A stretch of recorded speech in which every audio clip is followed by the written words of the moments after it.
Welcome back to another one of my videos, and today I'm going to be talking about Adam Peaty's workout routine, and this is all part of his book, The Gladiator Mindset, and I'm just going to be going over what he says his workout routine is meant to be, just because I find it really interesting for his needs, and I feel like this video will teach you that everything is really individual.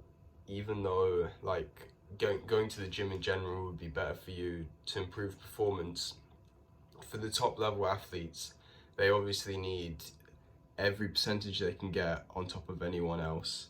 So to start off with, he on page 202, he starts going on about what kind of movements he does, and this includes compounds, so horizontal press, vertical pull, and bilateral lower body, then rowing or horizontal pulling, unilateral or single leg lower body drills, posterior shoulder work, hip conditioning, trunk conditioning, thigh conditioning, long lever shoulder work. And then he got on to page 204, he goes into his actual gym workout. So overall, his workout is very low rep, and I'm guessing that's because he wants not to build muscle, because if you look at him, he's actually very big already, for a swimmer at least, and being big for a swimmer doesn't always hold benefits, and that's because obviously you have more weight to pull in the water. This is why you see people like David Popovich right now absolutely destroying the competition, because he's got a whole new body composition that no one's really experimented with before, being so lean and like skinny almost. You would look at him and you wouldn't know if he was an athlete or not.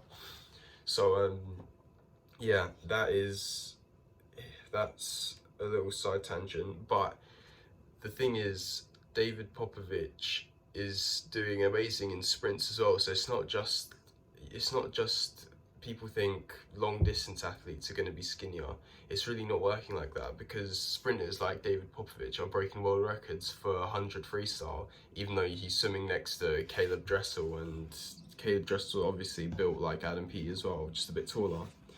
So yeah, getting into his workout, he does clap press ups first, 3 sets of 5. I can't imagine this being too difficult, so he might add weight, he might not. And he says this is to build explosive power. Now the next exercise is barbell back squats. Again, 3 reps with 5 sets, which again is extremely low. It's lower than I've ever done. I normally do 4, but mainly the thing is, the difference between me and Adam P is that he's a sprinter and I'm not. So that's where it differentiates again. He says this builds muscles in quads, glutes, hamstrings, and lower back, which account for 70% of the stroke's power. The stroke he's talking about, breaststroke, of course, is number 1. And then he does barbell bench press, 3 reps of 5 sets. I love bench, but the thing is, it's not really specific for swimming. Obviously, it helps with triceps and chest, but there's not really a stroke where you have to push forward, apart from breaststroke to an extent, but you don't need more forceful contraction in the chest to get your arms forward. And I've been talking to a coach, and bench press isn't the most optimal exercise for swimming. There's obviously a lot better stuff you could be doing with your time, such as lat work, or to be fair, just isolating triceps instead of benching. So the next exercise is chin-ups, 5 reps of 3 sets. Again, I doubt he doesn't use weight for this, because 5 reps for a world-class athlete isn't hard. 5 reps of pull-ups for me isn't hard, so he most likely adds weight, even though he doesn't say. He says this builds back muscles, biceps, triceps, and muscles in the forearms. Forearms, I don't really know. I don't think that helps you much in swimming, but if anyone wants to prove me wrong, go for it. And then extended crunches, 20 reps, 3 to 4 sets, and that strengthens core.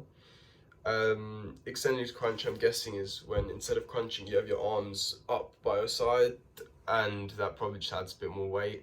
Again, I'll be very surprised if he doesn't use weights, because 20 reps for a world-class athlete shouldn't be too hard. And he says that he takes supplements, but it's just hydration tablets. So that is his gym workout. He doesn't say how many times a week he does it, or if he varies. I'm guessing he does vary it, and this is just one of his days because of all the other compounds he says he does.